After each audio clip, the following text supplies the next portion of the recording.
मानसिक विकृति अलग अलग तरीके की होती है। सामान्य इंसान के लिए वो अकाल्पनिक है, लेकिन मानसिक रूप से विकृत लोग इसमें सुकून मानते हैं। और ऐसे मानसिक विकृत लोग हमारे बीच होते हैं, लेकिन उसे हम पहचान नहीं पाते।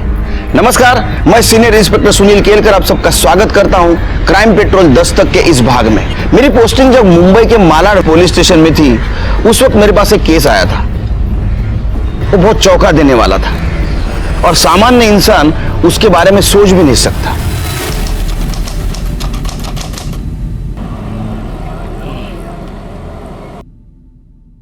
आय के लिए काढ़ा बना रहा हूं। उनकी तबीयत ठीक नहीं है ना? अरे जयेश भी ना बार बार फोन किया जा रहा है। तूने आई से बात की? हाँ, वो उनकी तबीयत ठीक नहीं है ना। जैसी तबीयत ठीक होगी ना तो बात कर लूंगा पक्का। तू कुछ नहीं समझता, इतना टाइम नहीं है हमारे पास। रहने दे, तुझसे कुछ नहीं होगा। अरे नहीं। Hello hello. अरे यार। हाँ जयेश। क्या यार, कब से फोन कर रहा हूँ, तेरा फोन बिजी आ रहा है। जयेश, आई की तबीयत बहुत खराब है, उनके लिए काढ़ा बना रहा हूँ। मैं बाद में बात करूंगा तुमसे, ठीक है? ठीक है। आई बस 2 मिनट में तेरा काढ़ा तैयार है।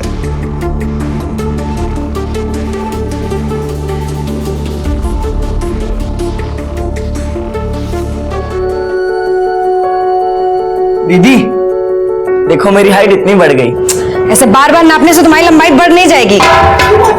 हाँ तो हम कर, तुम लाइटर चालू करो। यस। हमको ना जल्दी से बहुत बड़ा होना है। क्या करोगे बड़ा होकर? बड़ा होकर हम तुम्हारी शादी करेंगे और तुमको तुम्हारी शादी करके तुम्हारे ससुराल भेज देंगे। बहुत जल्दी है तुमको हमको भगाने की। पहले जाओ, ये बनिया गहन से सामान लेकर आओ। लिख दिए इसमें सब, जाओ जल्दी लेकर आओ, हमको काम पर भी जाना है जल्दी। पर दीदी ये क्या लिखा है कुछ? मैंने पीला अरहर की दाल है, धनिया मिर्च ज्यादा लेकर आना। तुम रहने दो, हम भी चलते तुम्हारे साथ, तुम भूल जाओगे। जाओ तुम बाहर जाओ। अच्छा सुनो, झोला लेकर जाओ, हम आते हैं कपड़ा बदल कर।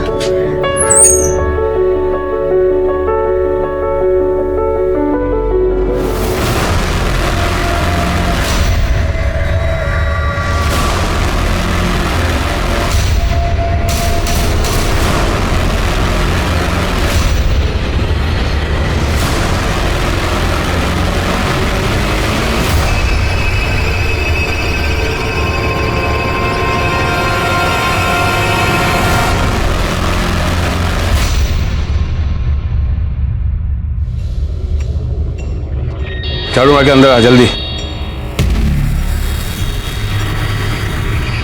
कैसी हो यतिन? ठीक हूँ, तुम कैसी हो? दीपक चल। हाँ दीदी।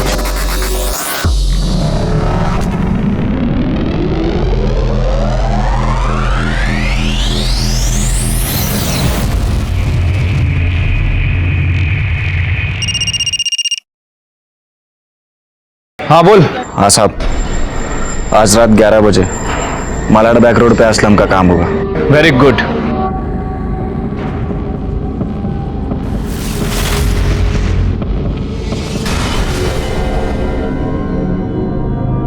क्या भाई, डर गया? कान के नीचे दूंगा एक। मैं किसी के बाप से नहीं डरता। अबे एड़े, भाई के दम पे तो अपन एरिया में शेर बने घिरते हैं, समझा क्या? चल चल, बस का मत लगा। उधर से पैसे भी डाल इसमें। दीदी आज हम तुमको कुल्फी खिलाएंगे। और पैसे हम जीते ना कंचे में 20 रुपए लगाएंगे तुमको। एक बोले ना पैसे लगाकर नहीं खेलना है। खिलो, अगली बार से बताते हैं तुमको। भाई भाभी, देख के डालो प्याज।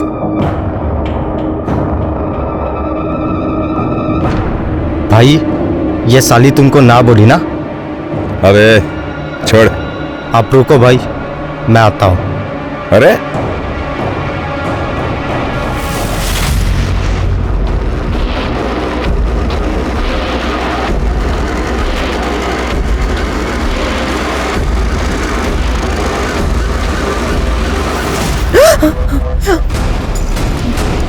क्या किए हो तुम?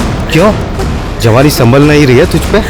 तेरी तो दीपक, ये तेरी इतनी हिम्मत, मेरी बहन के साथ बदतमीजी करेगा? अरे पतिया, अरे पागल हो गया क्या तू? और तेरी हिम्मत कैसे हुई?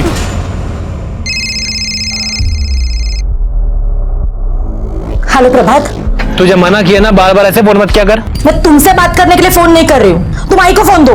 आई तुझसे बात करना नहीं चाहती है।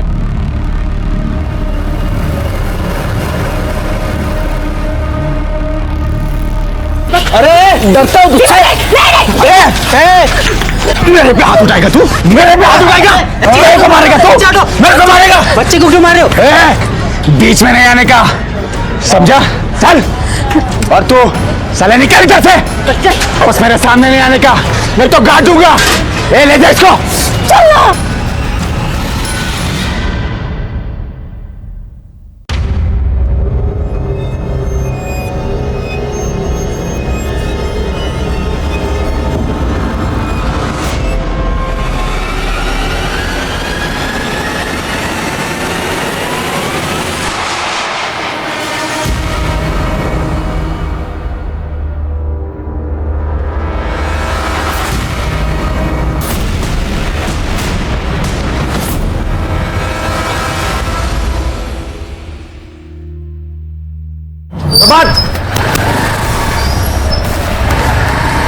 प्रभात, यार वो मनोहर भाई है ना, उसको किसी ने मार दिया। क्या? हाँ। तू रुक, मैं आता। आई, मैं आता हूं अभी। चल चल जल्दी चल।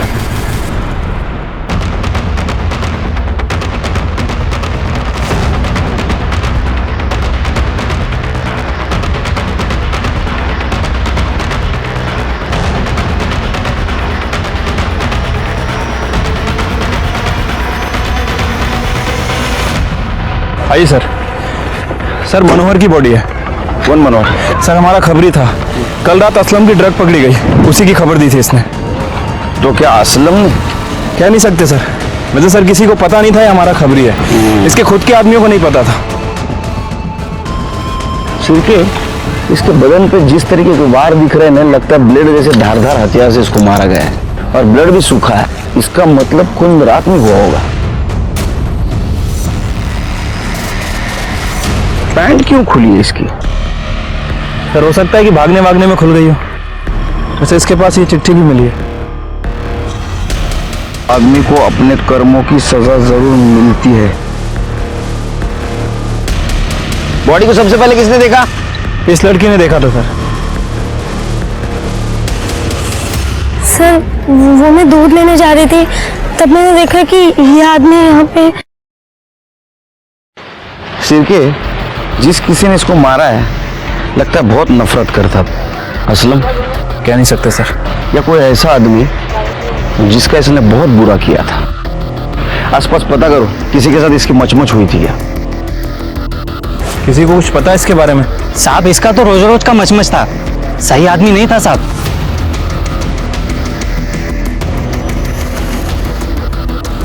सर कोई कुछ बता नहीं रहा, सब यही बोल रहे हैं कि काफी पंगा करता था लोगों से। सिरके, मनोहर हमारा आदमी था। इसके कॉल डिटेल्स और मोबाइल लोकेशन निकालो, बॉडी को पीएम के लिए भेज दो। ठीक है सर।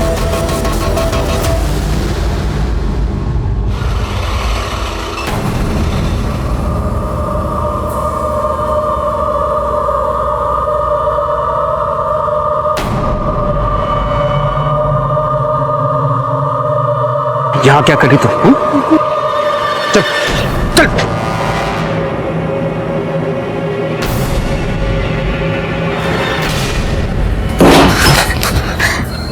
क्या करी तू वहां पर? तू पुलिस से क्या बात करी थी? वो लाश मैंने ही देखी थी, और पुलिस को भी मैंने ही फोन किया था, तो उन लोगों ने बोला था मुझे वहां रुकने के। अच्छा, क्या हुआ? आप क्या हुआ? मतलब क्या? अपनी बहन से पूछ, वहां उस गुंडे का खून हुआ था और वहां खड़े होकर टाइम पास कर रही थी तेरी बहन। साला रात भर ऑटो चलाओ, 4-4 ऑटो का हिसाब किताब देखो, दिन में ये तमाशा देखना पड़ता है घर में। क्या खड़ी क्या है? जाकर नहा, इतनी देर तक मुर्दे के पास थी, जा। अच्छा उस साले के साथ ऐसे होना चाहिए था उसके साथ। ले, आ गया भाभी का घर।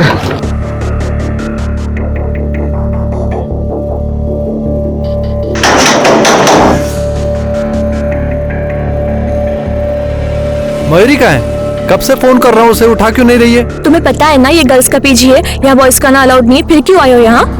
देखो मुझे इतना बताओ, मयूरी कहाँ है? वो यहाँ नहीं है। यहाँ नहीं है?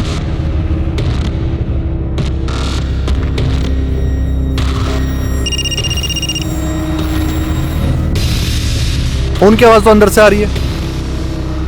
मयूरी, मयूरी मुझे तुमसे बात करनी है। मुझे तुमसे कोई बात नहीं करनी, तुम जाओ यहाँ से। देखो बस 2 मिनट दे दो, तुमसे बहुत जरूरी बात करनी है, प्लीज प्लीज। मैं बाहर जा रही, तुम्हें जो बात करनी कर लो। मयूरी मैं प्यार करता हूँ तेरे से। अब इन बातों का कोई मतलब नहीं है। तुम अपने आई से बात नहीं करोगे और वहाँ मेरे बाबा सतारा में मेरा रिश्ता तय कर रहे हैं। तुम शादी नहीं करना चाहते हो मुझसे, इसीलिए हमेशा आई का बहाना बनाकर बस टाल देते हो। मयूरी तुम जानती हो ये बात सच नहीं है, मैं बहुत प्यार करता हूँ तुमसे। ठीक है, प्यार करते हो ना मुझसे, अपने आई से मिला दो, हम खुद उनसे बात कर लेंगे। मयूरी तुम जानती हो ना आई को लव मैरिज से कितनी नफरत है, वो बहुत चिढ़ती है इससे। तो बस मुझे थोड़ा सा टाइम दे दो, थोड़ा सा, मैं आई को सब समझा दूंगा। ठीक है, जल्दी कुछ करो, मुझे बहुत डर लग रहा है। हाँ मयूरी, मैं सब संभालूंगा, सब संभालूंगा। अच्छा सुन, रात को खाना मत बनाना, बाहर जाते खाना खाने के लिए। मस्का नहीं मार रहा हूँ, सही में बोल रहा हूँ। तुला काय करायचं ते करून घे, मी येणार नाही लग्नाला। ओके चल बाय। सर ये मनोहर की पीएम रिपोर्ट। सर उसकी मौत रात के 11 बजे से 1 बजे के बीच में हुई है। वो नशे में था जब उसका मर्डर हुआ। और सर एक शॉकिंग न्यूज भी है, मनोहर के साथ अननेचुरल तरीके से सेक्स किया गया था। क्या? हाँ सर उसकी बॉडी पे सीमेन के ट्रेसेस तो नहीं मिले हैं, हो सकता है कि प्रोटेक्शन यूज किया गया हो, लेकिन सर उसकी बॉडी पर ब्लेड जैसी किसी शार्प चीज से वार किया गया था और उसी से उसका गला भी रेता गया था, जिसकी वजह से उसकी मौत हुई है। इसका मतलब इंपल्सिव होकर ये मर्डर नहीं किया है, पूरे प्लानिंग के साथ ही मर्डर हुआ है। हो सकता है सर। वैसे सर मैंने मनोहर के कॉल डिटेल्स और लोकेशन डिटेल्स चेक की थी। सर मनोहर ऐसे 2 आदमियों के टच में था जिससे वो रेगुलर बात करता था, सुनील और पकिया। सर ये दोनों साथ ही काम करते थे, लेकिन इन दोनों को पता नहीं था कि मनोहर हमारा खबरी है। और सर जिस दिन मनोहर के साथ ये वारदात हुई, इन तीनों की लोकेशन मार्केट एरिया की थी। सुनील और पकिया को लेके सर इन दोनों का फोन बंद है, इनकी लास्ट लोकेशन चौल की है। मैंने वहां पूछताछ की, लेकिन किसी को कुछ पता नहीं है। मार्केट में जाके पता करो उस रात क्या हुआ था। ठीक है सर।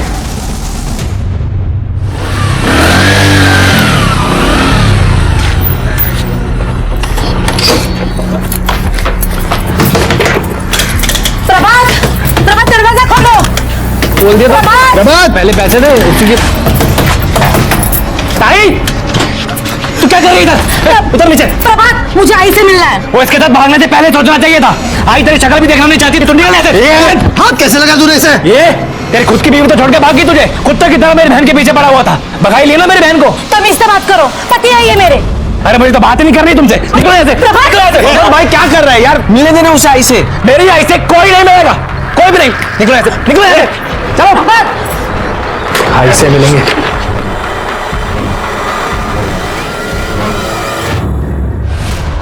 हाँ साहब, मैंने देखा था मनोहर का कुछ मशमश चल रहा था उसके लोगों के साथ में।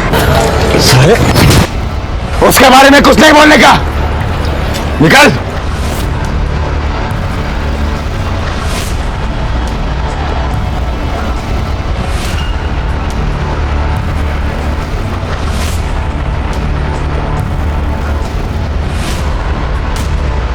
ये आगे सुंदर नगर में सुनील के भाई का गैरेज है, पक्या और सुनील दोनों वहीं पड़े रहते हैं।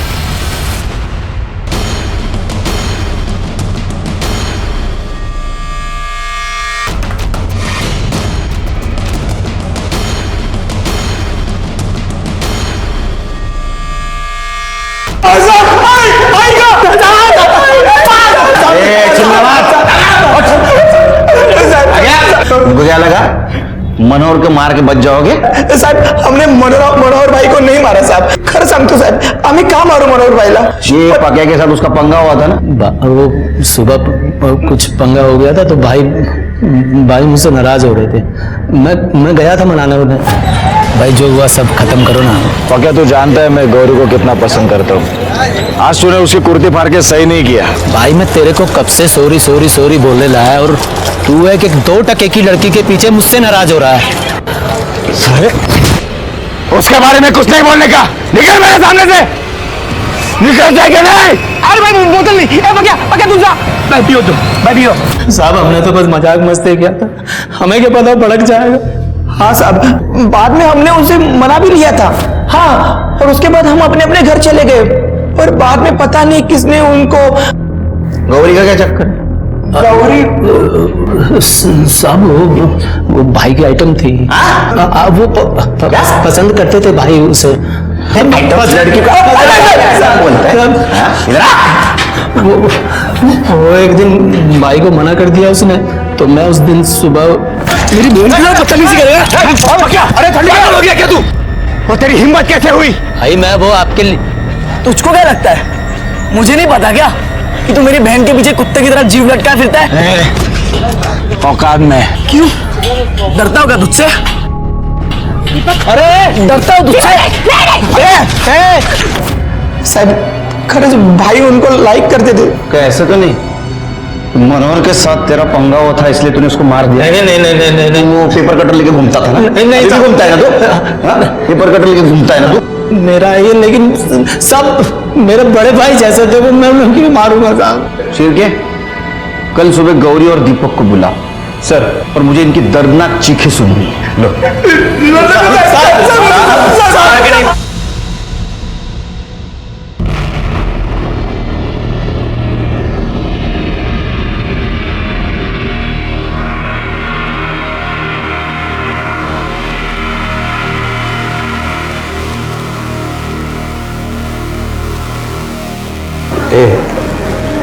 मेरे लिए नींबू पानी बना के देना, और सुन चीनी 2 चम्मच डालना। क्या है ना कि मुझे ज्यादा मिठास पसंद है।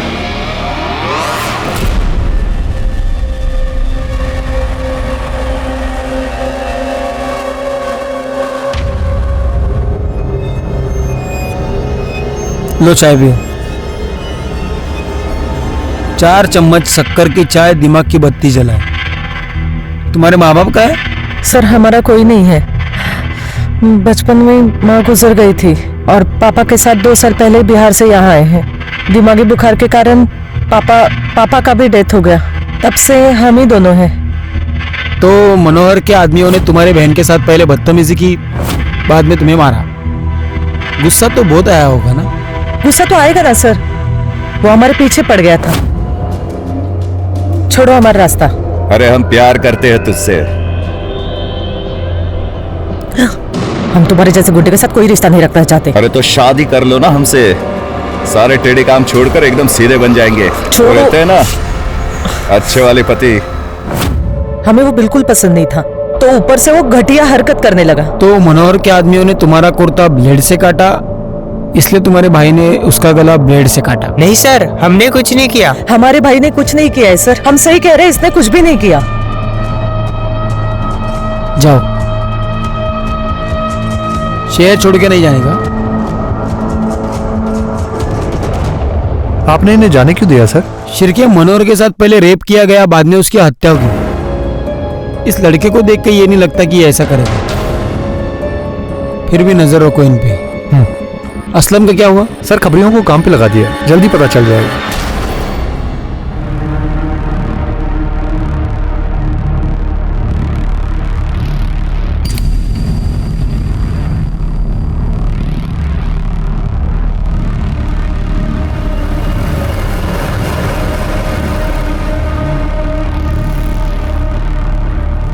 सुन, से तू नहीं मारा है ना? नहीं दीदी, सच बोल। कहाँ मेरे सर की कसम। सर असलम की टिप मिली है, मीरा रोड में देखा गया है। अपने आदमियों को भेजो, उठाओ उसको। सर एक औरत आपसे मिलने की जिद कर रही है, बोलो। साहब, मेरा भाई मुझे मेरी आई से मिलने नहीं दे रहा। ये फैमिली मैटर है, इसमें पुलिस क्या कर सकती है? नहीं साहब, कुछ तो गड़बड़ है। आजकल वो घर के खिड़की दरवाजे भी नहीं खोलता। भगवान में तो उसकी बिल्कुल भी श्रद्धा नहीं थी, पर आजकल घर के अंदर जब भी देखो पूजा पाठ करता रहता है। घर के अंदर से बस अगरबत्ती और धूप की महक आती रहती है। कब से चल रहा है? साहब, मैं 1 साल पहले घर से भाग के आलोक से शादी कर ली थी, तब से मैंने मेरे आई को नहीं देखा। जा जरा, बगा क्या भान करे। Yes sir. मुझे आई से मिलना है। मैंने मना किया ना, एक बारी में बात समझ नहीं आती। आई तो उससे मिलना नहीं चाहती है ताई। ये शाने ज्यादा शांतपति नहीं, इसे अंदर जाने दे। अंदर हो क्या रहा है देखना है, मैं चल बाजू लो। नहीं साहब नहीं, मैं किसको अंदर नहीं जाने दूंगा। मैं मुझे अंदर जाना है। तुम हटो हटो प्रभात। ताई मेरे मना किया ना। साले तेरी इतनी हिम्मत, बात कैसे लगा तूने उसे? क्या हो क्या रहा है? हाँ? अंदर क्या छुपा क्या रहा है तू अंदर? नहीं साहब, नहीं साहब, मैं नहीं चाहता हूँ कि मेरी आई इसको देखे। ये मेरी आई को छोड़कर भाग गई थी, तब से मेरी आई की तबीयत बहुत खराब रहती है और ये आई से मिलना नहीं चाहती है। ये घर जाती है बस, इसका पति है ना चाबी भरता रहता है और ये आ जाती है बार-बार लड़ने के लिए। यही बात मैं तेरे आई के मुंह से सुनना चाहता हूँ। नहीं सब नहीं, मैं नहीं चाहता हूँ कि मेरी आई को कोई तकलीफ हो। आपको आई को देखना है ना, सर्च वारंट लेकर आइए और देख लीजिए आई को। सर, वो घर के अंदर जाने नहीं दे रहा है, कह रहा है कि सर्च वारंट लेके आओ। सर्च वारंट मांग रहा है? चल क्या, सर्च वारंट काढ़ा और पता करो घर में क्या चल रहा है। ठीक है सर।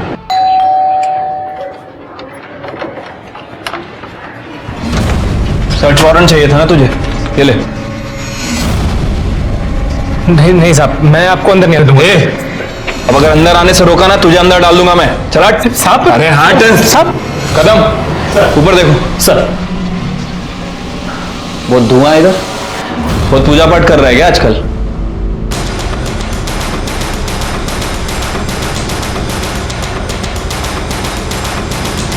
सर, इसकी आई कहीं नहीं है। आई कहाँ है तेरी? तीरथ पर गई है। तीरथ पे गई है? कल तक तो यही थी वो साहब आपने आने से पहले बताया नहीं ना, तो रोक लेता। दादा हीरो बन रहा है। हाँ, बहन को भी अंदर आने नहीं देता, पुलिस को भी अंदर आने नहीं देता। चल क्या रहा है? साहब मेरी आई नहीं चाहती कि मेरी ताई दोबारा इस घर में कभी पैर रखे, और पुलिस को ऐसे अंदर कौन आने देता है साहब? आई का नंबर दे तेरी, आसपास पूछो इसकी आई के बारे में। सर,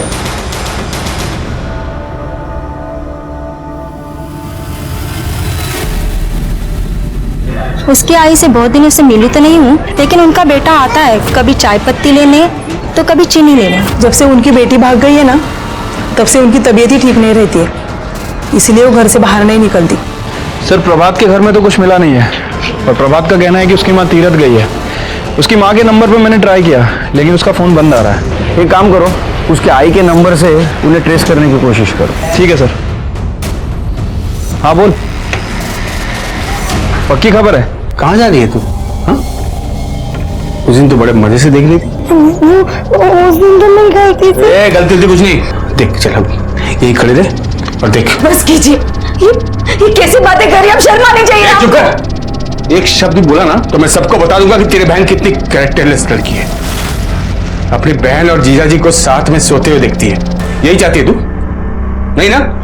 चुप, एक काम कर, सुन इधर चल, कपड़े निकाल।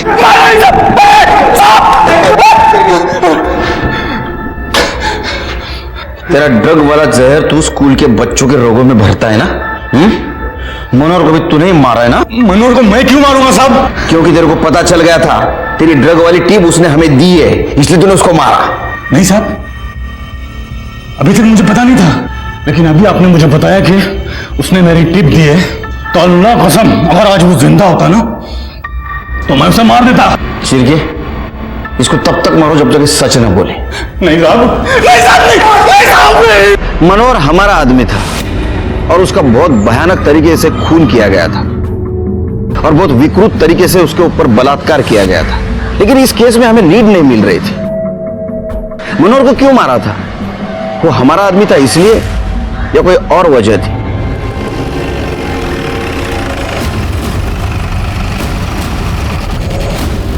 आइए सर। सर, आपको याद है पुलिस स्टेशन में कपल आया था जिसे अपनी आई से मिलना था? वो किरण और आलोक। हाँ सर, ये आलोक की बॉडी है। शिरके, इसको तो बिल्कुल उसी तरह से मारा गया जैसा मनोहर को मारा था। कहीं इसके साथ भी रेप तो नहीं किया गया? हो सकता है सर। वैसे सर, इसके पास भी हमें सेम नोट मिला है। आदमी को अपने कर्मों की सजा मिलती है। सिर्फ मनोहर को मारने वाला और इसको मारने वाला सेम हो सकता है। हो सकता है सर। वैसे सर, ये इस चौल में नहीं रहता था, ये चारकोप की चौल में रहता था। ये चौल में तो इसका साला प्रभात रहता है। क्या ऐसा तो नहीं ये आलोक प्रभात को मिलने आया था?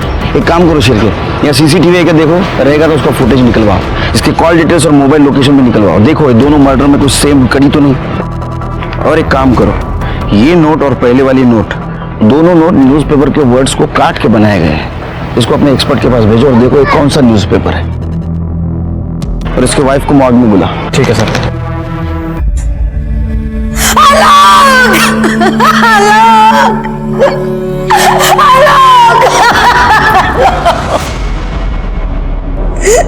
प्रभात ने किया ये सब, उसी ने मारा है मेरे पति को। वो नफरत करता था आलोक से। क्या आलोक उस चाल में प्रभात से मिलने गया था? वो सब मुझे नहीं पता, लेकिन उसी ने मारा है।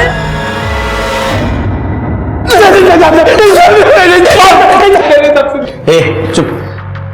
आलोक को क्यों मारा बता? नहीं साहब, मैंने नहीं मारा साहब। तेरे चौल के पास था ना, तूने बुला था ना उसको? नहीं साहब, अपने आप ही आता रहता था सर बार बार। वो तेरे घर में हिस्सा मांग रहा था, तेरे बहन के साथ उसने शादी की थी भाग के जाके, इसलिए तूने गुस्से में आकर उसको मार दिया। नहीं साहब, मैंने नहीं मारा उसको साहब। वो बहुत ही घटिया आदमी था। मैं, मेरी किरण ताई और मेरी आई, अब तीनों बहुत खुशी से रह रहे थे साहब हमारे घर में। उसने मेरी किरण ताई को बहका कर उनसे शादी कर ली साहब। उसकी तो पहली बीवी तो छोड़कर भाग गई थी। इतना घटिया आदमी है वो। तेरी आई कहाँ है? तेरी आई का फोन बंद है, हम ट्रेस करने की कोशिश कर रहे थे, और उस समय से बंद है जिसके एक दिन पहले पुलिस तेरे घर पे आई थी। ऑन नहीं हुआ है फोन। साहब मैं तो खुद बहुत परेशान हूँ साहब। मेरी किरण ताई जब से घर में पुलिस लेकर आई है ना, मेरी आई बहुत परेशान थी साहब। मेरी आई को शांति चाहिए थी, उन्हें तीर्थ पे जाना था साहब। वो तीर्थ पे चली गई, फोन बंद कर दिया, तब से लेकर अब तक मुझे फोन नहीं किया साहब। मुझे नहीं पता साहब। तो ऐसा तो नहीं कि तेरे आई ने किरण को कबूल किया था हिस्सा देने के लिए, इसलिए तूने गुस्से में आकर तेरे आई को मार दिया तूने? सच है क्या नहीं? साहब मेरी आई नहीं मर सकती है साहब। नहीं नहीं नहीं साहब, मेरी आई नहीं मरेगी साहब। मेरी आई नहीं मरेगी साहब। नहीं नहीं कहते झूठ है साहब। नहीं साहब, मेरी आई नहीं मरेगी साहब। शिरके, इसके कॉल डिटेल्स और फोन लोकेशन निकालो। देखो उस दिन ये आलोक के साथ था या नहीं। सब बहाने बना रहे, कोई रखने के लिए तैयार नहीं है। दीदी मुझे यहाँ नहीं रहना, मैं कुछ भी कर लूंगी, लेकिन मुझे यहाँ से जाने दीजिए। हितल तू कहाँ जाएगी? मैं गांव में बात करने की कोशिश कर रही हूँ हितल।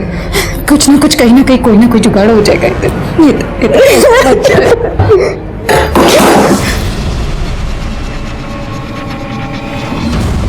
क्या बात है।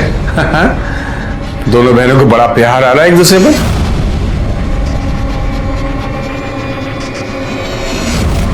सियानी हो गई है ये, शादी की उम्र हो गई है बिल्कुल। हाँ, हितल के लिए लड़का ढूंढ रही हूँ। लड़का? क्यों? मैं हूं ना,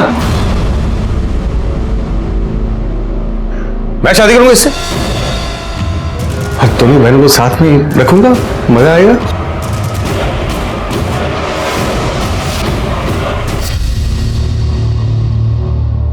तुम दोनों जाओ, मुझे थोड़ा आराम करना है, बाद में मिलता हूँ। घर छोड़ देना।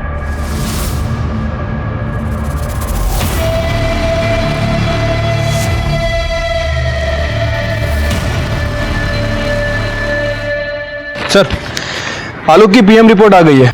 सर, रिपोर्ट के हिसाब से उसकी मौत रात के 11 बजे से 1 बजे के बीच में हुई है।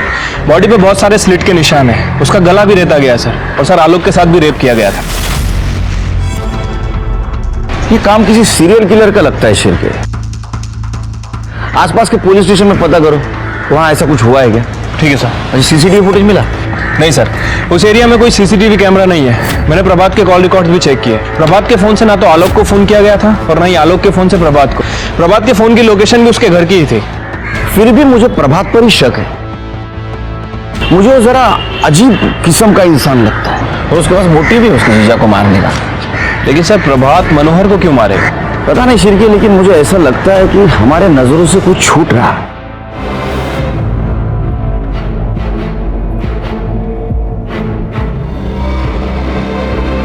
दीदी तू भी चलना मेरे साथ। नहीं हितल, मैं नहीं आ सकती, तुझे पता है ना। मैं यहाँ सब कुछ संभाल लूंगी। हाँ दीदी अपना ध्यान रखना है। हाँ हितल, तू भी जा।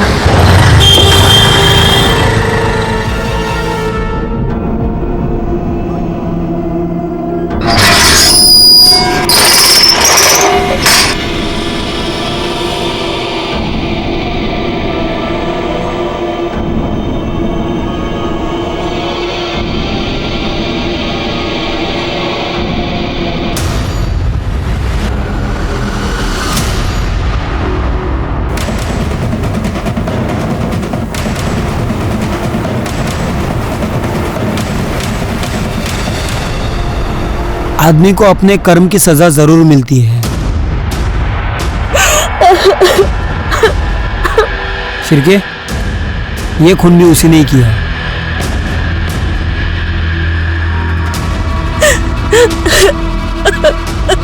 कैसे हुआ है? पता नहीं साहब, ये कल रात ऑटो लेकर बाहर गए थे और दोपहर में खाना खा के सो गए। फिर जब मैं जगाने आई तो देखा ये। किसकी ऑटो चलाते ये? साहब, हमारे खुद के 4-5 ऑटो है, उसमें से एक ऑटो ये भी चलाते हैं। कोई घर में घुस के खून करता है और आपको पता नहीं? आप कहाँ थी? मैं सो रही थी। बाजू में? नहीं, वो मेरा महीना चल रहा है और यहाँ मंदिर भी है, तो इस कमरे में नहीं, मैं दूसरे कमरे में सो रही थी। शिरके, आसपास पता करो इसके बारे में और ये भी पता करो कि इस घर में किसी ने किसी को आते जाते देखा था क्या? ठीक है सर। बहुत ज्यादा खिचखिच करता था साहब। घर में 3 ही लोग रहते हैं साहब, अनिल, उसकी बीबी किंजल और उसकी साली हेतल। हर वक्त वो गुस्सा करता था उनके ऊपर। और वो हेतल तो गौरी की दोस्त है। किसी को आते जाते देखा था घर में? नहीं साहब, लेकिन अनिल सही आदमी नहीं था। ये हेतल कहाँ है अभी? पता नहीं सर। सर, बाहर तो किसी ने भी अनजान आदमी को आते जाते नहीं देखा, लेकिन सर लोगों का कहना है कि ये आदमी बहुत गुस्से वाला था, अपनी बीबी और साली पर काफी गुस्सा करता था। हेतल नाम है इसकी साली का। हेतल? वो तो कहीं नहीं दिख रही है। आपकी कोई बहन भी है हेतल? जी साहब। कहाँ है वो? साहब, वो 2 दिन पहले ही अपने गांव चली गई। शिरके, बॉडी को पीएम के लिए भेज दो। ओके। शिरके, ये मार्क देख रहे हो? ये शायद अंदर वाले मंदिर का है और उसे अभी अभी शिफ्ट किया गया है। ये इसकी बीबी हमसे कुछ छिपा रही है। एक काम करो शिरके, आसपास कहीं सीसीटीवी है क्या देखो, उसका फुटेज कलेक्ट करवा। या तो ये काम उसी सीरियल किलर का है या तो उन किलिंग के आड़ में किसी ने कॉपी करके इसको मारा है। सर, अनिल की पीएम रिपोर्ट। सर, अनिल को भी मनोहर और आलोक की तरह ही मारा गया है। बॉडी पे बहुत सारे स्लिट्स के निशान हैं और सर उसका भी गला काटा गया है, लेकिन सर इसके साथ रेप नहीं किया गया। इसका मतलब सीरियल किलर का कोई कॉपीकैट करने की कोशिश कर रहा है। हो सकता है सर। वैसे सर मैंने उन तीनों चिट्ठियों को लैब में भेजा था। लैब वालों का कहना है कि वो तीनों एक ही पेपर की कटिंग है, जागृत दुनिया। पता करो किस किस के पास आता है पेपर। आओ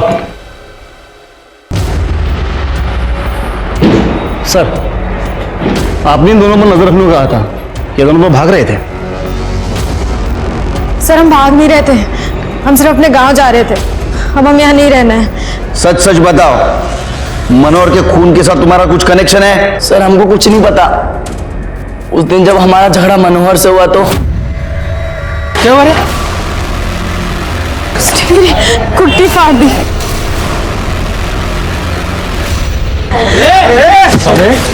तू मेरे पे हाथ उठाएगा? मेरे पे हाथ उठाएगा तो? मेरे पे हाथ उठाएगा तो? अपनी औकात में रहने का समझा? निकल यहाँ से! आइंदा मेरे सामने नहीं आने का, नहीं तो जिंदा कर दूंगा। अरे प्रभात का क्या चक्कर है? उसके माँ का कुछ पता चला? सर अभी तक छानबीन चल रही है, जल्दी पता चल जाएगा।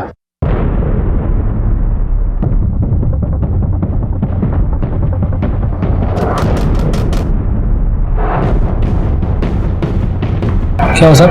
हट। अरे हट सब, क्या हुआ? तलाशी लो पूरे घर की, एक एक कोना छान मारना। सब लिया तो था तलाशी में। चुप।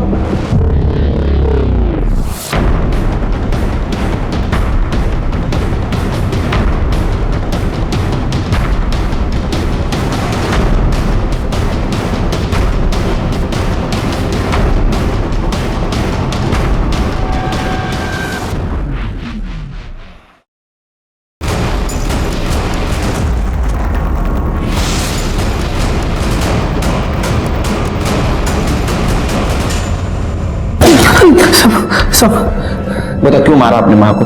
ताकि बहन को प्रॉपर्टी में हिस्सा ना देना पड़े, और इसीलिए शायद तूने तेरे जीजाजी को मार दिया ना?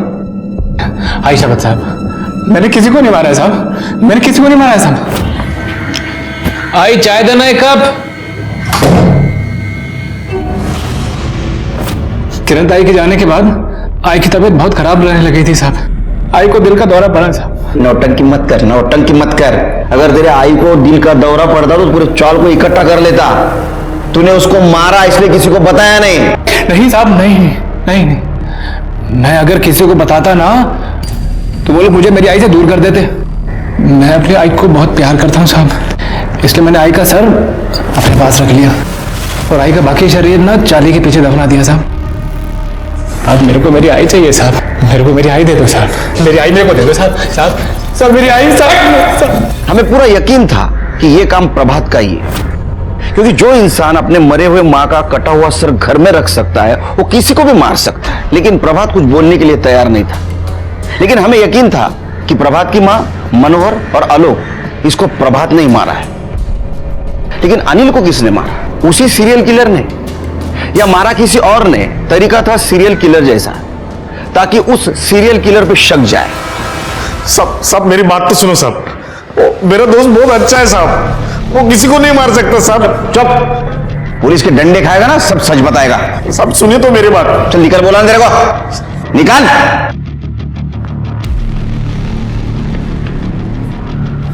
सर, ये किंजल के घर के बाहर का सीसीटीवी फुटेज है। सर, किंजल ने हमें बताया था कि हेतल 2 दिन पहले गांव गई थी, लेकिन ये फुटेज देखिए सर, किंजल 2 दिन पहले नहीं बल्कि उसी दिन दोपहर में गांव गई थी, और ठीक उसी समय के आसपास अनिल का मर्डर भी हुआ था। किंजल को ले दिया। ठीक है सर। साहब, मेरा पति बहुत गलत आदमी था। मैं तो बस हेतल को किसी अच्छी जगह रखना चाहती थी, अपने पति से बचाकर। तो उससे बचा नहीं पाई, इसलिए दोनों ने उसको मार दिया। नहीं साहब, ऐसा नहीं है। वो हमारी चाली में जयेश नाम का लड़का है। मैं चाहती थी कि जयेश और हेतल की शादी हो जाए। जयेश भी अनाथ है, इसलिए मैंने। लेकिन भाभी, मैं शादी नहीं कर सकता। जयेश हेतल बहुत अच्छी लड़की है। भाभी, तू समझ क्यों नहीं रही है? कैसे बताऊं मैं तुम्हें? भाभी, मुझे लड़कियों में इंटरेस्ट नहीं है। मुझे लड़के अच्छे लगते हैं।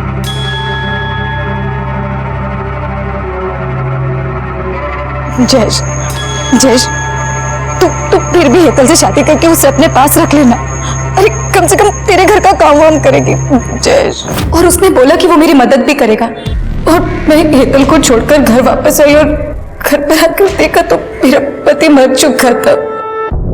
उसे किसी ने मार दिया था साहब। आपने आपके पति के इस गलत हरकतों के बारे में और किसी को बताया था? किसी को भी नहीं, बस जयेश को।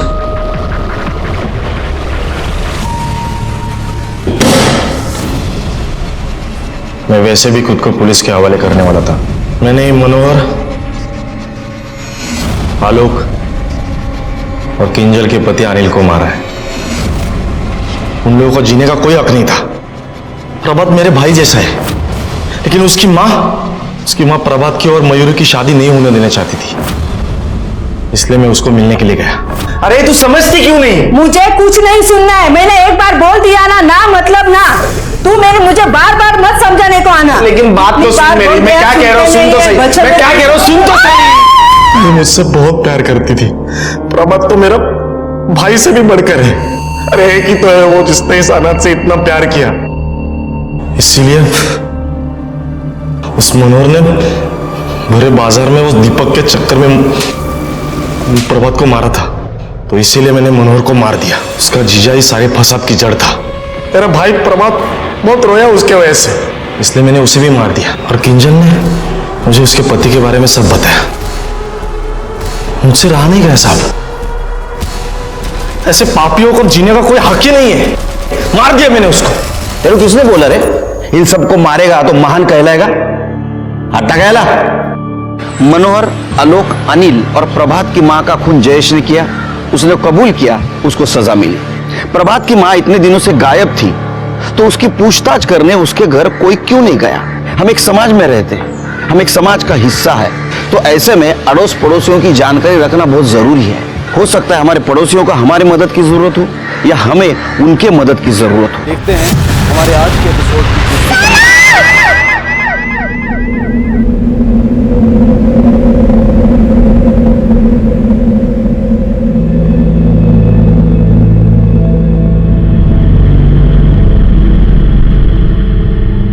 वक्त के साथ हर घाव बढ़ जाता है, लेकिन सोनम हमारे लिए बात कभी सही साबित नहीं होगी। वो घाव पहले भी नहीं भर पाया, न आज भर पाएगा।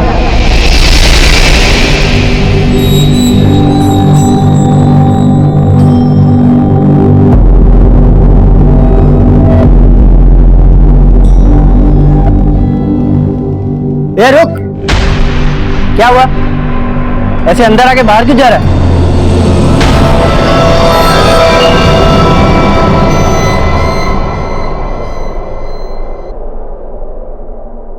Happy birthday to you.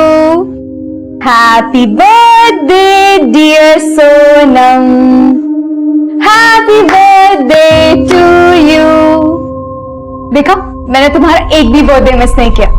और अब इस बार का बर्थडे तो स्पेशल वाला बर्थडे है, क्योंकि अब हम एडल्ट हो गए, वी आर 18 नाउ, और अब हम अपनी लाइफ का डिसीजन खुद ले सकते हैं। और इसलिए सोनम, मैंने आज डिसाइड किया है कि मैं दुनिया को बता दूंगी कि तुम मिसिंग नहीं थी, तुम्हारा मर्डर हुआ था।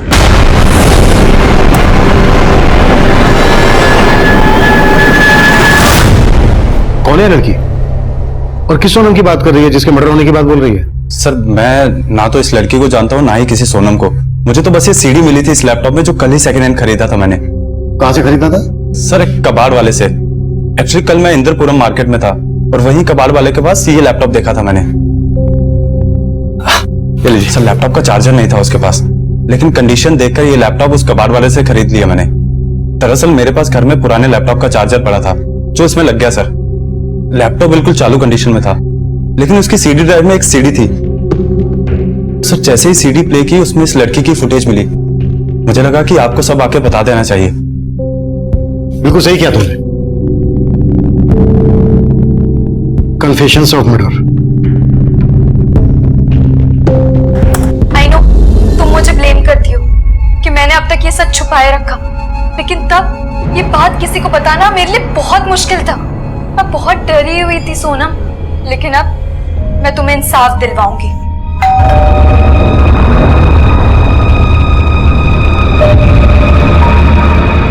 सॉरी सोनम, मुझे भी जाना पड़ेगा।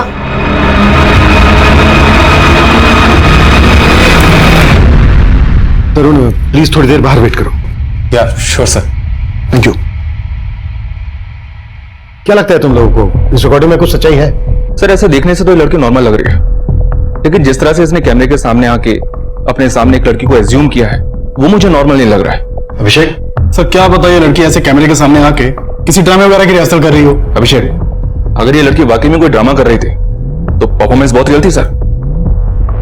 हो सकता है ये सब रियल ही हो, क्योंकि जब डोरबेल बजी तो ये लड़की बाहर की तरफ गई और बाहर की तरफ से वापस आकर इसने सोनम को ही एड्रेस किया। सॉरी सोनम, मुझे भी जाना पड़ेगा। ये जो डोरबेल वाला पार्ट है मुझे बिल्कुल ड्रामा नहीं लग रहा है। हमें इस लड़की और इसकी दोस्त सोनम के बारे में सच्चाई पता करनी होगी, क्योंकि अगर इसमें सच्चाई है तो मामला मर्डर का बनता है।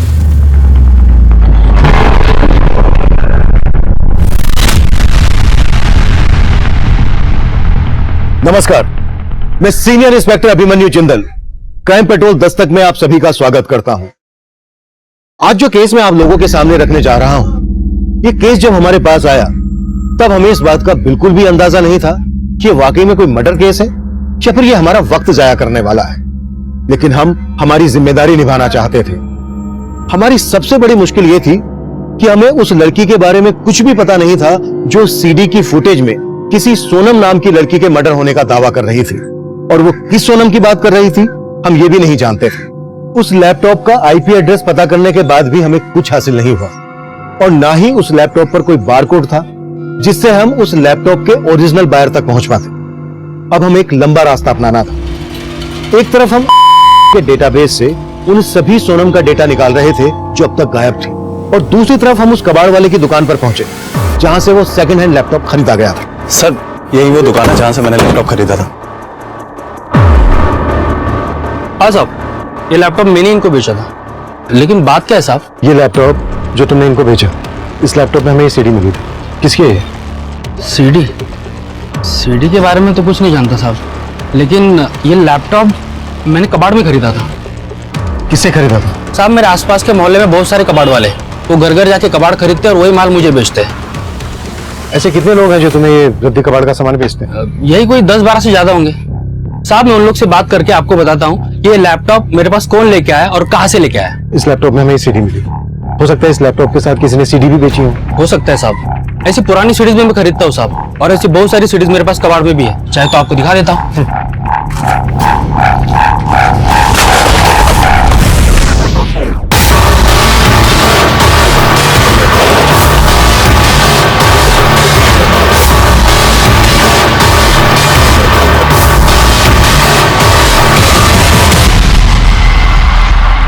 सर ये तो बिल्कुल ऐसी सीडी है। कन्फेशंस ऑफ मर्डर 2 बिल्कुल सेम सीडी है। मनीष, मुझे जल्द से जल्द वो रद्दी कबाड़ वाला चाहिए जिसने ये लैपटॉप और सीडीज को बेचा। Okay sir. अरे देखो ऐसी कोई और भी सीडी मिलती है क्या? सर यहाँ तो इतनी सारी मिसिंग सोनम है, हमें कौन सी सोनम चाहिए? शुक्र है ये सब तो मालूम नहीं। फिलहाल एक काम करो, जितनी भी मिसिंग सोनम है सबके रिकॉर्ड निकालो। सर ये सोनम का चक्कर ना मुझे बड़ा घन चक्कर लग रहा है।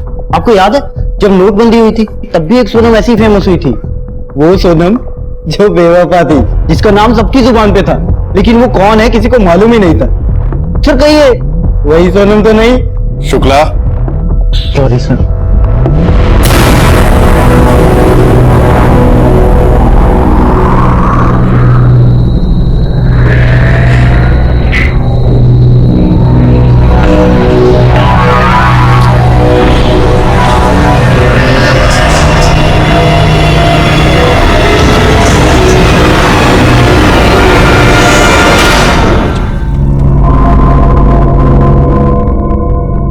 ये सिक्का याद है सोनम? 10 साल पहले इसी 5 रुपए की शर्त लगाई थी मैंने तुमसे, और तुमसे हार जाने के बाद भी मैंने तुम्हें ये सिक्का वापस नहीं दिया, और फिर तुम्हें कभी मौका ही नहीं मिला ये देने का। 10 साल हो गए उस हादसे को। वो दिन याद आते मन कांप उठता है मेरा। शुक्ला एक काम करो, सभी सोनम को स्टेट वाइज डिवाइड करो, सर को बताने में इजी होगा। Okay sir. जैन सर, के डाटाबेस से सोनम नाम से दर्ज हुए 50 से ज्यादा मिसिंग कंप्लेंट का पता लगा लिया मैंने। अभिषेक फिलहाल तुम उन सभी केसेस को जीरो डाउन करो जो 10 साल पहले हुए थे, और उन सभी स्टेट्स को फोकस करो जहां पर हिंदी बोली जाती है। इस वीडियो वाली लड़की के एक्सेंट से लग रहा है कि ये लड़की और इसकी दोस्त सोनम ये नॉर्थ इंडिया के रहने वाले हैं। ठीक है सर।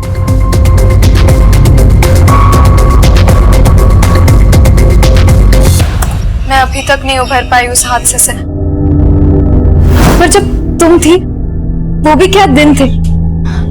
हम घंटों घंटों खेलते रहते थे। रेडी? हाँ ठीक है। 1 2 3।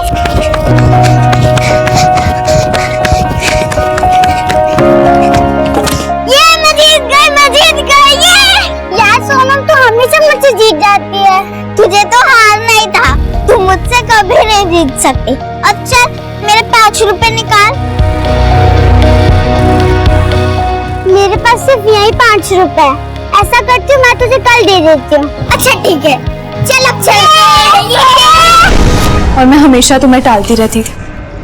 मैंने सोचा था अगली बार जीत जाऊंगी तो हिसाब बराबर हो जाएगा, पर हमारा हिसाब आज तक बराबर नहीं हो पाया। और मुझे पता है तुम बेस्ट हो, तुम्हारे जैसे हमारे गांव में कोई नहीं था। गांव? और इसी बात से मैं तुमसे जेलस फील होती थी, पर मैंने कभी तुम्हें नोटिस नहीं होने दिया।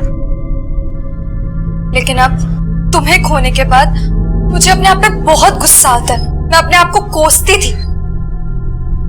मैं ऐसे कैसे सोच सकती थी तुम्हारे बारे में। लेकिन अब मैं सब कन्फेस करूंगी।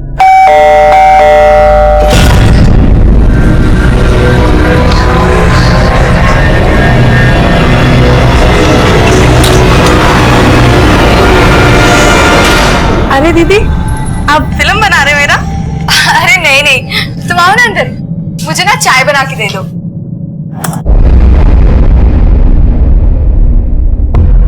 इन मिसिंग सोनम में से जितनी भी सोनम गांव की रहने वाली है उनको जीरो डाउन करो। उस लड़की ने सोनम का 18th बर्थडे सेलिब्रेट किया था। आज से 10 साल पहले सोनम की उम्र 8 साल की रही होगी।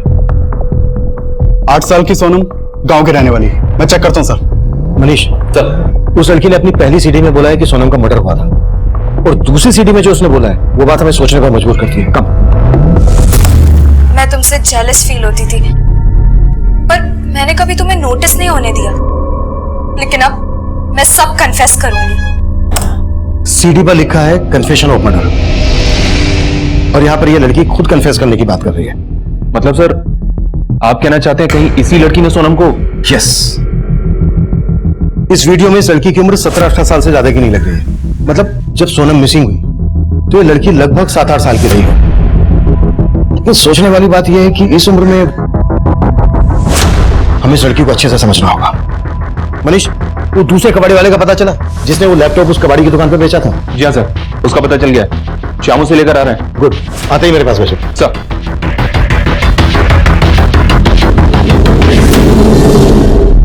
साहब, मैं अलग अलग कॉलोनी में जाके घर घर जाके कबाड़ खरीदता हूँ साहब। वो सब मालूम है हमें। ये लैपटॉप किससे खरीदा था वो बोल। ये ले साहब, ये तो मुझे याद नहीं, बहुत दिन हो गए साहब।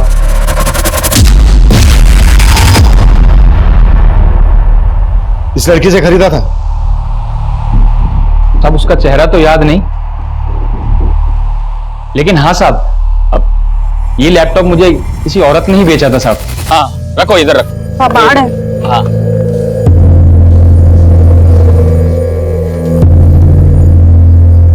इन सबका 100 रुपए होगा। क्या भैया 100 रुपए? लैपटॉप है, लैपटॉप देखो बहुत महंगा आता है। चलाना आता है तुमको?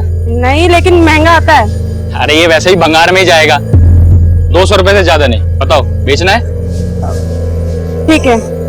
कौन औरत थी वो? साहब ये तो मैं नहीं जानता, लेकिन साहब मैं उस टाइम गणेश नगर में था, हो सकता है वो आसपास वहीं रहती होगी। सुन, ये औरत थी वो? हाँ साहब यही तो है, इन्होंने मुझे लैपटॉप बेचा था। गणेश नगर में इस औरत ने जहां पर तुझे लैपटॉप बेचा था वो जगह दिखा हमें। शुक्ला। मैगम सर,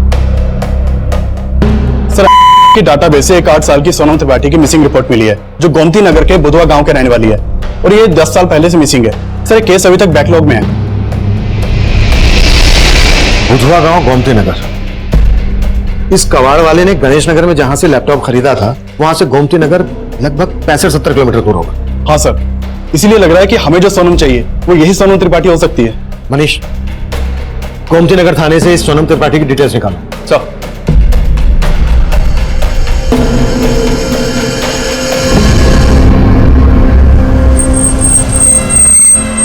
हाँ साहब यही जगह थी। अब मैं इधर से आ रहा था और वो औरत पीछे से ही आई थी, और यहीं पे मैंने लैपटॉप खरीदा था साहब। अब मुझे लगता है साहब आसपास ही रहती होगी। सर सोनम त्रिपाठी जयचंद और शालिनी त्रिपाठी की बेटी थी। सोनम के मिसिंग होने के बाद उसके बारे में कोई लीड नहीं मिली थी, लेकिन सोनम के मिसिंग होने के 6 महीने के बाद उसके पेरेंट्स ने सुसाइड कर लिया था। क्या? जी हाँ सर, उन लोगों ने जहर खा के सुसाइड किया था, और सबसे पहले उनके एक पड़ोसी ने उनको घर में मरा हुआ देखा था। उसके बाद वहां की लोकल पुलिस जब मौका वारदात पे पहुंची तो घर में उनको जूसेस के 2 ग्लासेस मिले। ग्लासेस पर पॉइजन के ट्रेसेस मिले थे, और पोस्टमार्टम रिपोर्ट से साबित हो गया था कि उन लोगों ने जहर खा के सुसाइड किया है, और इसी वजह से केस क्लोज हो गया। उस वीडियो वाली लड़की की कोई इंफॉर्मेशन? सर जो ऑफिसर उस केस को इन्वेस्टिगेट कर रहा था उसका तो ट्रांसफर हो चुका है, इसलिए कहना मुश्किल है कि उस केस की इन्वेस्टिगेशन के दौरान ये वीडियो वाली लड़की सामने आई होगी या नहीं। ये वीडियो वाली लड़की सोनम की दोस्त थी, तो उसके आस पड़ोस या स्कूल में पढ़ने वाली भी हो सकती है। उस लड़की ने वीडियो में कहा है कि सोनम मिसिंग नहीं हुई थी बल्कि उसकी हत्या हुई थी। और इधर सोनम के मिसिंग होने के बाद उसके पेरेंट्स ने सुसाइड कर लिया था। इन केसेस को अच्छे से समझना होगा। सोनम त्रिपाठी के अड़ोस पड़ोस में पता करो। हाँ श्याम। सर उस औरत का पता चल गया है जिसने उस कबाड़ी वाले को लैपटॉप बेचा था। गुड, थाने बुला लो उसको। साहब ये तो जागृति मैडम है, मैं इनके यहाँ काम करती थी। और जागृति का ये लैपटॉप जो तुमने उस कबाड़ वाले को बेचा था? हाँ साहब, लेकिन ये लैपटॉप मुझे जागृति मैडम के मकान मालिक ने दिया था। जागृति का मकान मालिक? तो जागृति कहाँ है? मालूम नहीं साहब अभी वो कहाँ है, लेकिन पहले वो पारिजात कॉलोनी में किराए पे रहती थी। जागृति का मकान मालिक कौन? नाम क्या उसका? अब मुकेश वर्मा। जागृति का ये लैपटॉप उसके मकान मालिक के पास कैसे आया जो उसने तुम्हें दिया? साहब वो 3 महीने पहले अचानक से जागृति मैडम कहीं चली गई थी। कहाँ चली गई? मालूम नहीं साहब, लेकिन वो अपना सारा सामान मुकेश भाई के घर पे ही छोड़ के चली गई थी और मकान का किराया भी नहीं दिया था। और साहब मेरी तनख्वाह भी बाकी थी, इसीलिए मुकेश भाई ने ये लैपटॉप मुझे दे दिया। साहब हाँ बुलाया था, कोई काम है क्या? हाँ सुन, ये जो भी जागृति का सामान है ले जा। मैं? हाँ। जागृति मैडम के बारे में कुछ पता चला क्या? अरे उसके बारे में मालूम चलता तो उसका सामान तुम्हें क्यों देता? उसकी तरफ से तुम्हारी तनख्वाह बाकी है ना। हाँ। तो जो भी तुम्हारे काम लगे तुम ले लो, बाकी सब फेंक दो। साहब उनके सामान में ये लैपटॉप और बहुत सारी सीडी थी जो मैंने कबाड़ में बेच दी थी। कमाल है तुम और तुम्हारा मुकेश भाई। और कौन कौन रहता था जागृति के साथ? साहब वो अकेली ही रहती थी। उनको देख के कभी लगा नहीं था साहब कि मेरा पगार दिए बिना गायब हो जाएंगी। बहुत सीधी सादी थी साहब, और बाकी लोग जैसे चिक-चिक भी नहीं करती थी। दीदी चाय। और वो दीदी आपको सब्जी लाने के लिए बोले थे ना, तो अगर आप नहीं ला सकते तो मुझे बोल देते। पैसे दे दोगे तो मैं ले आऊंगी। मैं पैसे देती हूँ। पर दीदी अभी पैसे दोगे सब्जी लाने जाऊंगी तो देर हो जाएगी ना। अब मैं खिचड़ी बना दूं? ठीक है, तुझे जो आसान लगे वो बना ले, पेट ही तो भरना है। साहब कोई तो दुख था उनको, हमेशा ना गुमसुम सी रहती थी, पता नहीं अचानक से कहाँ चली गई। जागृति का मोबाइल नंबर तो होगा तुम्हारे पास? नहीं साहब, उन्होंने कभी अपना मोबाइल नंबर नहीं दिया। जागृति के उस मकान का मैं एड्रेस दो जहाँ पर वो किराए पर रहती थी। और जागृति का मकान मालिक कहाँ रहता है?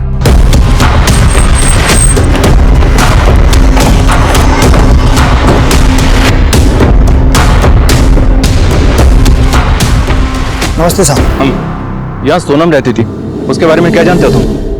सोनम अपने माँ बाप की इकलौती बेटी थी और अचानक उसके खो जाने से उसके माँ बाप ये सदमा शायद बर्दाश्त नहीं कर सके और इसीलिए उन्होंने शायद आत्महत्या कर ली। कि सोनम के परिवार में और कौन कौन था? सोनम के पापा के बड़े भाई हैं। सोनम के माँ बाप को देखने के बाद सबसे पहले मैंने उनको ही फोन किया था। हेलो। क्या? फिर कुछ समय पहले सोनम के ताऊ ने ये मकान बेच दिया था। अच्छा ये जागृति है, सोनम की बचपन की दोस्त, इसे पहचानते हो तुम? नहीं साहब, मुझे नहीं याद आ रहा और ये तो बड़ी हो गई है साहब, मैं कैसे पहचानूंगा? अच्छा ये सोनम के ताऊ कहाँ रहते हैं? साहब वो वैशाली में रहते। सर मुझे सच में नहीं पता कि जागृति अचानक से कहाँ गायब हो गई थी, और मुझे ये भी नहीं मालूम कि जागृति इस घर में अकेली रहने वाली थी, जबकि ये घर मैंने जागृति और उसके भाई को दोनों को किराए पे दिया था। जागृति का भाई? हाँ सर, लेकिन जब भी मैं किराया लेने आता था मैंने उस लड़के को कभी देखा नहीं है। अंकल ये लीजिए आप करें। Thank you. आपको चाय वगैरह लेंगे? नहीं नहीं थैंक यू। आपका भाई नजर नहीं आ रहा? अच्छा वो गौतम, वो बाहर गया हुआ है। नाम क्या है जागृति के भाई का? बताया तो गौतम था सर, लेकिन पता नहीं असली या नकली। मतलब ये कि एकदम चालू किस्म का लड़का था सर। इस घर का एग्रीमेंट उसी के नाम पर था, लेकिन जो भी डिटेल्स उसने दिया वो सारी फेक निकली। फेक? हाँ सर उन दोनों को देखकर कभी लगा नहीं कि दोनों ऐसे निकलेंगे। अंकल घर तो काफी अच्छा लगा हमें, लेकिन किराया थोड़ा ज्यादा बोल रहा। अरे बेटा पसंद है तो थोड़ा कम ज्यादा कर लेंगे, उसमें कौन सी बड़ी बात है। वैसे तुम दोनों हो कहाँ से? अजमेर से। अजमेर? हाँ। तो यहाँ फिर गाजियाबाद में कैसे? वो एक्चुअली हम दोनों भाई बहन का यहाँ KMT कॉलेज में एडमिशन हुआ है, तो वो इसी चक्कर में। इतना सब था तो आपने पुलिस को इन्फॉर्म क्यों नहीं किया? सर मैं इस घर के किराए से अपनी होम लोन की EMI भरता हूँ, मुझे लगा कि मैं आपको ये सब बता दूंगा तो कहीं चक्कर लंबा ना हो जाए। सर लेकिन मैंने 2 महीना इंतजार किया था। कब से गायब है दोनों बहन भाई? सर 3 महीने पहले जब मैं यहाँ पे किराया लेने आया था तो यहाँ पे ताला लगा हुआ था। जागृति का नंबर था नहीं, तो उसके भाई गौतम को फोन किया मैंने। नमस्ते अंकल। बेटा आज किराया देना था। हाँ तो मेरी बहन घर पे होगी ना, उनसे ले लीजिए। मैं घर के बाहर खड़ा हूँ, यहाँ पर ताला लगा हुआ है। क्या? अंकल मैं आपको 2 मिनट में कॉल बैक करता हूँ, ठीक है? फिर उसने मेरा फोन उठाना भी बंद कर दिया सर, और कुछ दिन बाद उसका फोन बंद आने लगा। फिर मैंने अपने अजमेर के एक रिश्तेदार को उनका अजमेर का एड्रेस दिया, बोला जाकर पता करो, लेकिन सर एड्रेस ही गलत था। मैं क्या करता सर, इसलिए मैंने उनका सारा सामान निकाल दिया और घर किराए पर दे दिया। गौतम का नंबर दीजिए। जी सर, और हमें घर भी चेक करना है। आई सर, मैं किराएदार को बोल देता हूँ, प्लीज।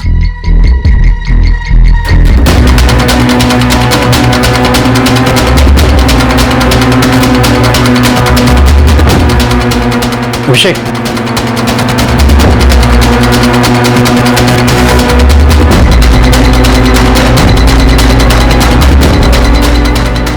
घर भी वही है जो वीडियो में है, और ये सारा सामान भी वही है। ये सारा फर्नीचर आप ही का है? हाँ सर, ये सारा फर्नीचर मेरा ही है। सर, जब हम यहाँ पर रहने आए थे तो इस कबाड़ के अंदर कुछ सामान था जो हमारे कुछ काम का नहीं है, तो हमने वो सामान एक बॉक्स में रख के इस पलंग के नीचे रख दिया है।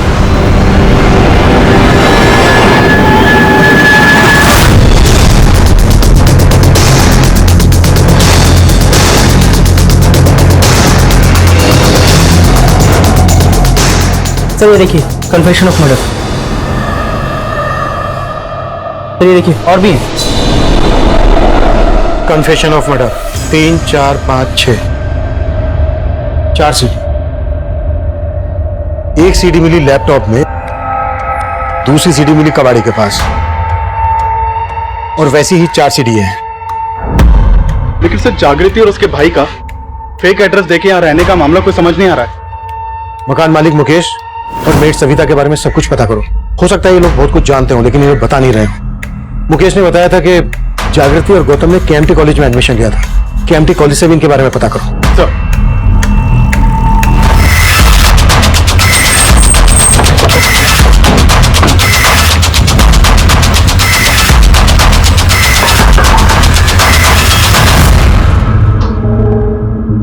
जी साहब, हम आपसे सोनम मिसिंग केस और उसके पेरेंट्स के सुसाइड केस के बारे में कुछ बात करना चाहते हैं। इस लड़की के बारे में मैं कुछ नहीं जानता सर, लेकिन इतने सालों बाद आप ये सब क्यों पूछ रहे हैं? क्योंकि हम सोनम मिसिंग केस दोबारा ओपन कर रहे हैं। क्या सोनम के बारे में आपको कुछ पता चला है क्या? पता तो नहीं चला, लेकिन हमें ऐसा लग रहा है कि सोनम मिसिंग नहीं हुई थी, बल्कि उसका मर्डर हुआ था। मर्डर? हाँ, हो सकता है सोनम के पेरेंट्स को इस बात का पता हो। क्या उन्होंने आपसे कभी इस बात का जिक्र किया? नहीं सर, वो तो इसी उम्मीद में बैठे थे कि सोनम उन्हें मिल जाए। किसे पता था वो ये सब कर लेंगे। हमारा आकलन ये कह रहा था कि सोनम त्रिपाठी ही वो बच्ची होगी जिसकी हत्या की बात वो लड़की कर रही थी, जिसकी पहचान जागृति के नाम से हुई थी। लेकिन सोनम के परिवार, पड़ोस, रिश्तेदार, स्कूल, कहीं से भी हमें जागृति की बैकग्राउंड की कोई लीड नहीं मिली थी। और सोनम के कातिल का पर्दाफाश करने वाली जागृति 3 महीने से गायब थी। ये कई आपराधिक संकेत दे रहा था। सवाल यह भी था कि क्या जागृति को इसलिए गायब कर दिया गया था क्योंकि वो सोनम के कातिल का पर्दाफाश करने वाली थी, और तब जागृति के सामान में मिली बाकी की सीडीज इस केस को और भी पेचीदा करने वाली थी। सोनम, उसने सिर्फ तुम्हें ही नहीं मारा था, बल्कि मुझे भी अंदर से खत्म कर दिया था। पर मैं तुम्हें ये बात कभी बता नहीं पाई, जबकि मैं जानती थी कि वो हमेशा से तुम्हारा पीछा कर रहा था। उसको सब पता था कि हम कब कहाँ मिलते थे, कहाँ खेलने जाते थे।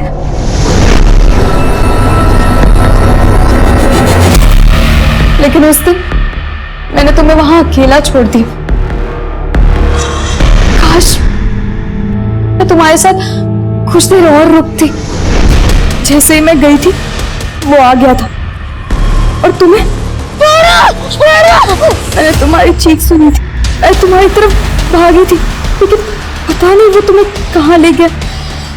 पर मैं तुम्हें ढूंढती रही, फिर मैंने देखा वो तुम्हारा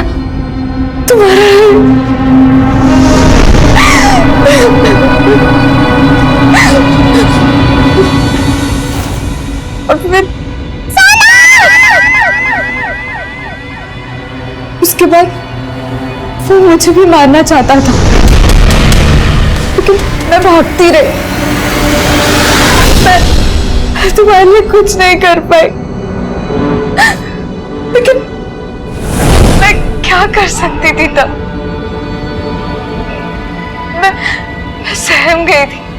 किसी को कुछ नहीं बता पाई, किसी को भी कुछ नहीं बता पाई।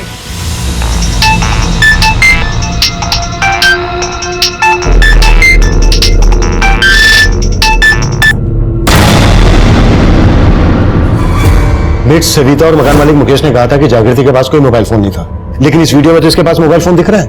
Right sir. जागृति ने अपने वीडियो में बोला है कि कोई आदमी उनका पीछा करता था और उसने सोनम का रेप और मर्डर किया, जो जागृति ने सब कुछ विटनेस किया। सर, मैं गोमती नगर थाने के रिकॉर्ड चेक कर रहा था तो एक बहुत ही स्ट्रेंज बात मेरे सामने आई, और वो ये कि सोनम के मिसिंग होने के बाद से 8 और बच्चियों की मिसिंग रिपोर्ट दर्ज हुई थी वहां पे, और उनके बारे में अभी तक कुछ पता नहीं चला है। इसका मतलब पिछले 10 सालों में सोनम सहित गोमती नगर से 9 बच्चियां मिसिंग हैं। कहीं ऐसा तो नहीं है कि हम बहुत बड़े क्राइम की तरफ बढ़ रहे हैं? जागृति ने अपने वीडियो में कहा है कि जो आदमी उनका पीछा करता था उसने सोनम का रेप और मर्डर करके उसे किसी तालाब में फेंक दिया था। पता करो बुधवा गांव गोमती नगर के आसपास जितने भी तालाब हैं, पिछले 10 सालों में वहां पर कोई लाश मिली है क्या? Okay sir.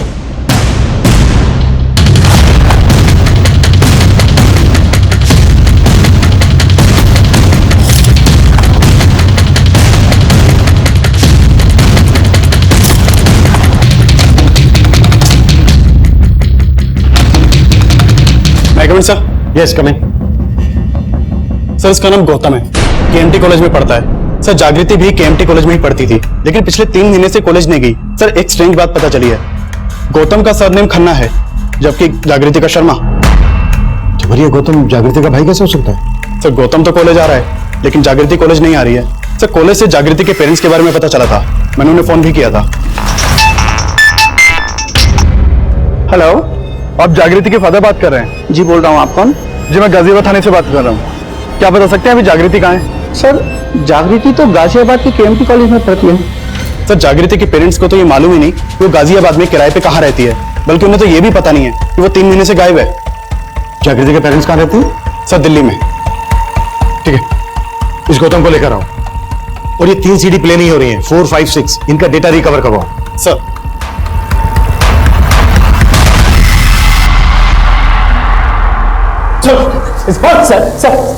सर, मैं मानता हूँ कि मैं जागृति का भाई नहीं हूँ, पर सर मैंने वो मकान जागृति के लिए ही लिया था। जागृति है कहाँ? सर, मुझे नहीं पता जागृति कहाँ पर है। बेटा, मालूम तुझे सब है, पहले बोल, रेंट एग्रीमेंट पे तूने अपनी फेक डिटेल्स क्यों दी थी? मैं जागृति की सिर्फ हेल्प करना चाहता था। कैसी हेल्प? सर, वो अपने पेरेंट्स के साथ नहीं रहना चाहती थी। सर, फिर मैंने उसे बोला कि अगर हम भाई बहन बन के जाएंगे तो हमें मकान इजीली मिल जाएगा और फ्यूचर में कोई प्रॉब्लम ना हो, इसीलिए मैंने फेक एड्रेस प्रूफ दिया। सर, मैं सच कह रहा हूँ, मेरी कोई भी इंटेंशन गलत नहीं थी। लेकिन जागृति अपने पेरेंट्स के साथ क्यों नहीं रहना चाहती थी? क्योंकि वो उसके सौतेले माँ बाप थे सर। सौतेले माँ बाप? हाँ सर, जब जागृति 9 साल की थी तो उन्होंने उसे ममता ऑर्फनेज से अडॉप्ट किया, लेकिन जागृति की उससे बनती नहीं थी सर। उसे जब भी रेंट और पैसों की जरूरत पड़ती थी तभी वो अपने सौतेले माँ बाप को कांटेक्ट करती थी। मुझे तो खुद ही समझ में नहीं आ रहा है कि वो एकदम से गायब कहाँ हो गए। ज्यादा होशियारी मत दिखा, अगर हमें बाद में पता चला ना कि तू हमसे कुछ छुपा रहा है तो जानता है ना क्या होगा तेरा। सर, मैं सच कह रहा हूँ, मुझे नहीं पता, मैं नहीं जानता कि जागृति कहाँ है। जागृति का मोबाइल नंबर तो होगा तेरे पास? हाँ सर, है वो मेरे फोन में जो आपके पास है।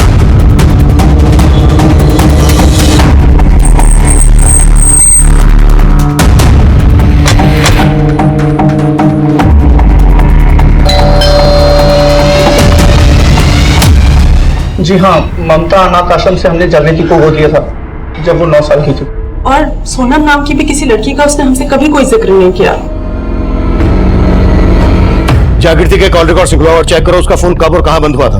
हो सकता है उसके कॉल रिकॉर्ड से हमें कोई क्लू मिल जाए जो सोनम के कातिल से ताल्लुक रखता हो। सर, ये सीडी नंबर 4 तो प्ले हो रही है लेकिन 5 और 6 प्ले नहीं हो रही। 5 और 6 की फुटेज भी रिकवर करवाओ। Okay sir.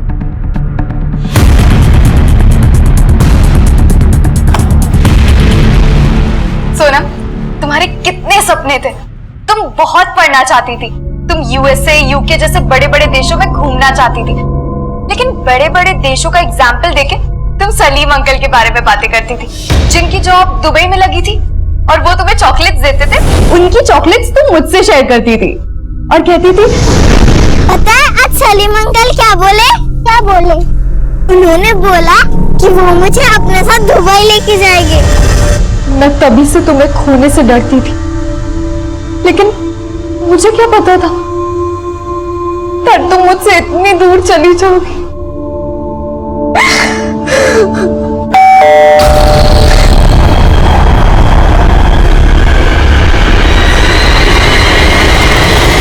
Surprise for you जागृति, पार्टी करेंगे सब लोग।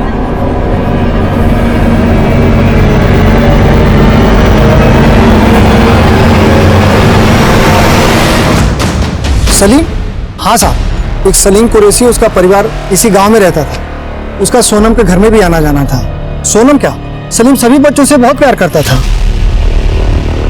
ये सलीम कुरैशी और उसका परिवार अब कहाँ है? साहब वो सलीम की दुबई में नौकरी लग गई थी, तो पहले तो ऐसे साल में आना जाना लगा रहता था, लेकिन कुछ समय बाद वो अपने पूरे परिवार के साथ हमेशा के लिए दुबई चला गया। दुबई चले गए? कब शिफ्ट हुए? सोनम के माँ बाप की मौत के कुछ महीनों बाद। सीडी की इस फुटेज में जागृति की बातों से लगता है कि सोनम का रेप और मर्डर करने वाला आदमी सोनम और जागृति दोनों को जानता था। कहीं वो सलीम कुरैशी तो नहीं है? इसी वजह से वो अपनी फैमिली से दुबई भाग गया हो सकता है सर, लेकिन सोनम के जानने वाले जितने भी लोग हमें मिले उनमें से कोई भी ऐसा नहीं मिला जो जागृति के बारे में जानता हो। जागृति के पेरेंट्स बोल रहे थे कि जागृति अनाथ थी, उन्होंने उसे ममता बाल आश्रम से अडॉप्ट किया था। फिर जागृति सोनम की दोस्त कैसे और कहां बनी होगी?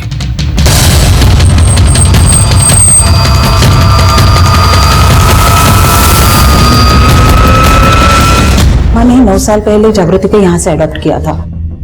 ये जागृति अनाथालय में आई कब थी? सर एडॉप्शन के करीब 1 साल पहले उसे कोई अनाथालय के बाहर छोड़ गया था। सर हमने उससे बात करने की कोशिश की थी, लेकिन उसने हमें कुछ नहीं बताया था कि उसे यहाँ कौन छोड़ गया था। हमने उसके माता पिता रिश्तेदार के बारे में पूछा, लेकिन उसने हमें कुछ नहीं बताया, यहाँ तक कि अपना नाम भी नहीं बताया। जागृति नाम भी हमने ही उसे दिया है।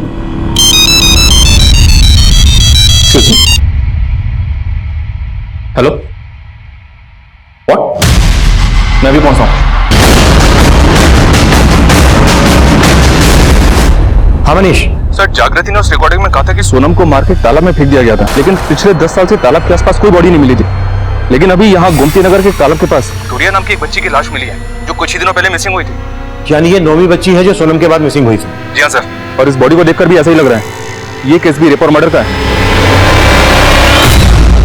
पर अगर इन सभी बच्चियों के केसेस को एक ही क्रिमिनल से जोड़ें तो ये कोई सीरियल किलर भी हो सकता है, जिसने सबसे पहले सोनम को और एक के बाद एक इन बच्चियों को गायब किया। लेकिन लाश धुरिया की ही मिली थी और सोनम का भी रेप और मर्डर हुआ था, ऐसा जागृति उस वीडियो रिकॉर्डिंग में बोल रही है। और वो ये भी बोल रही है कि वो और सोनम उस किलर को जानते थे।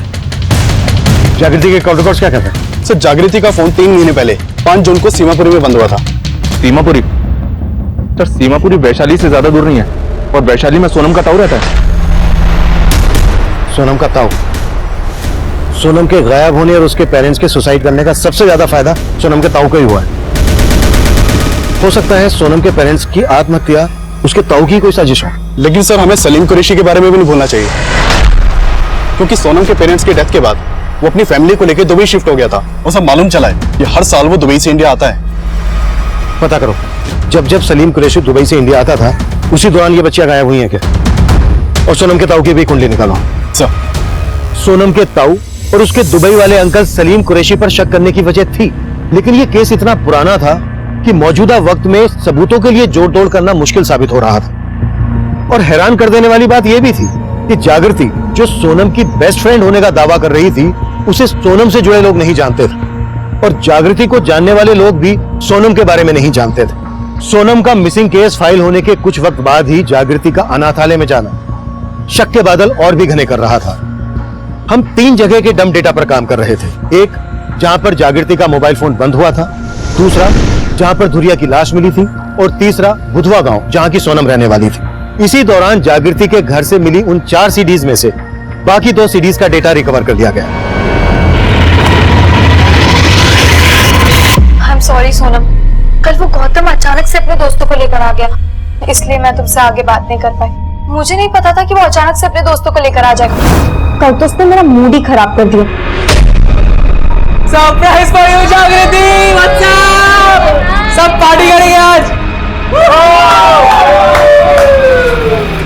सिर्फ मेरी वजह से तुम यहाँ पे रुकी हुई है। अगर मैं तेरी हेल्प नहीं करता ना, पता नहीं तू कहाँ रुकती। तेरी जो भी रोक टोक है ना, यहाँ पे नहीं चलेगी, समझी?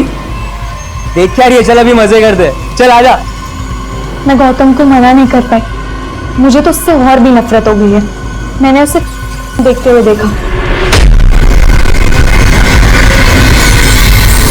मैंने गौतम से क्या हर लड़के से दूरी बना ली थी, लेकिन रोहित सर वो थोड़े डिफरेंट है। रोहित सर? मुझे लगता है रोहित सर मुझसे, लेकिन वो कह नहीं पाते, पर मैं भी उन्हें बहुत पसंद करती हूँ। वो ना बहुत हेल्पफुल है और मुझे भी तो उनकी हेल्प चाहिए ना।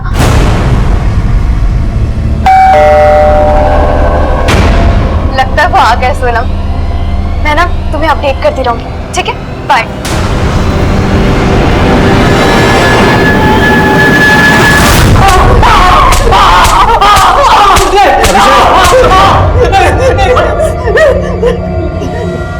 जागृति को तूने गायब किया ना? हाँ बोल, कहाँ है वो? सर मुझे नहीं मालूम सर कहाँ है वो। कहीं ऐसा तो नहीं है कि तूने उसका मर्डर कर दिया? नहीं सर, मैंने कुछ नहीं किया सर, सच कह रहा हूँ सर, वो पक्का। जागृति ने तुझे देखते हुए पकड़ा था, है ना? गौतम, हाँ? देखते हो शर्म नहीं आती है? क्या है इसमें? सब लोग देखते हैं, नॉर्मल है। It's a crime. मैं तुम्हारे बारे में पुलिस को बता दूंगी। देख जागृति, पुलिस को मत बताना। आई प्रॉमिस, मैं वापस नहीं देखूंगा। वो नहीं मानी इसलिए तूने उसको मार डाला? नहीं सर, मैंने जागृति को नहीं मारा सर, सच कह रहा हूँ मैं। अरे रोहित सर कौन है? कौन रोहित सर? मैं किसी को नहीं जानता सर, सच कह रहा हूँ मैं। सर जागृति के नंबर से जिस नंबर पे लास्ट कॉल हुआ था वो नंबर किसी रोहित सिंह के नाम पे रजिस्टर्ड है। मैंने चेक किया, इस रोहित का फोन अक्सर उसी एरिया में एक्टिव रहता था जहां जागृति गायब रहती थी।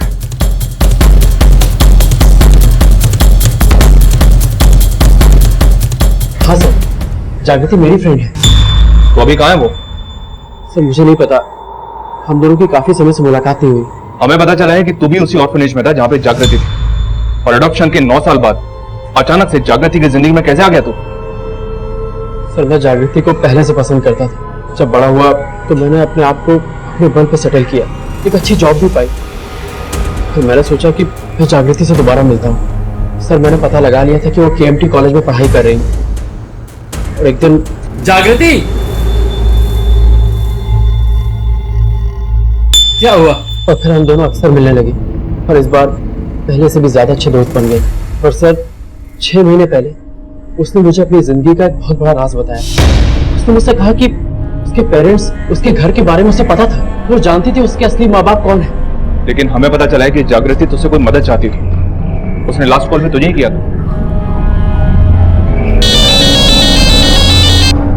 हाय जागृति। रोहित सर, जागृति तुम रो क्यों रही हो? अब आप मुझे भूल जाइए। अरे जागृति, उससे बहुत प्यार करता था और मैंने उसकी इस बात की रिस्पेक्ट की। सर ये बात मैं आज तक नहीं समझ पाया कि उस दिन उसने मुझसे ऐसा क्यों कहा था। सर जागृति का फोन सीमापुरी में जिस दिन बंद हुआ था उस दिन वो एक औरत के साथ अमित होटल के पास एक CCTV में कैप्चर हुई थी। ये देखिए।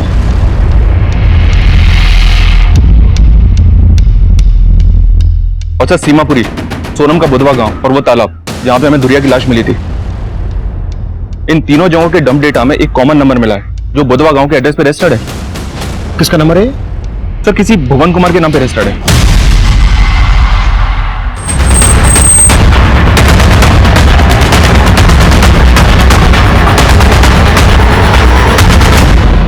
भुवन तुम्हारा पति है और उस दिन वो उस अमित रेस्टोरेंट के पास था जहां पर तुम जागृति से मिली थी।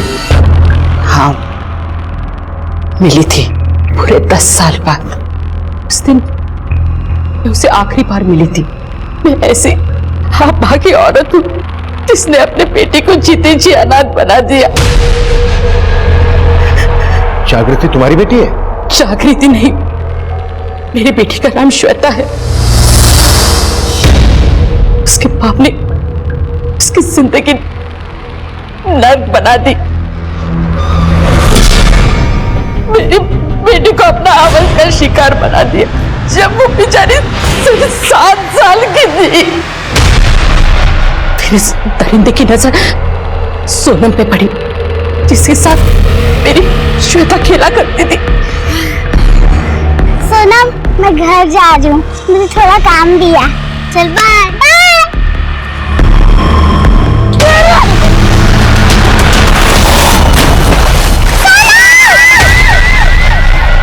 वो दौड़ती हुई मेरे पास आई और उसने मुझे सब कुछ बता दिया। पापा ने सोनम के साथ गंदा काम किया, फिर उसे मार के तालाब में फेंक दिया और मेरा पीछा करते हुए आ रहे हैं। मैंने अपनी श्वेता को उसके नजरों से बचाकर अनाथालय छोड़ दिया। मुझे लगा मैंने उसे बचा लिया, लेकिन मैं गलत थी। 3 महीने पहले अचानक से उसने मुझे फोन किया।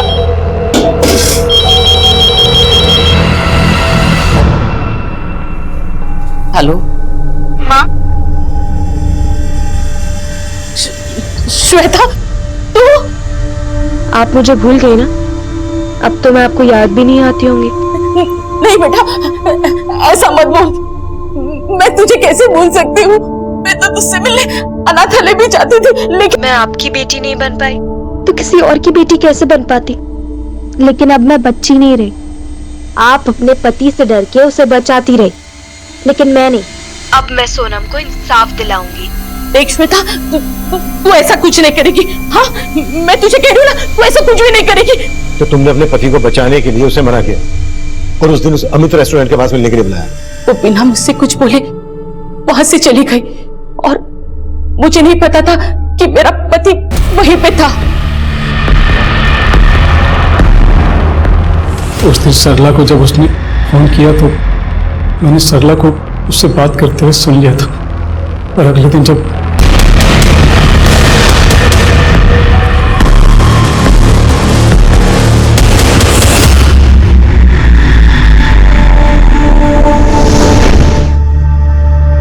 श्वेता, खुद को बचाने के लिए मैं श्वेता को मारने ही वाला था, मुझसे पहले उसने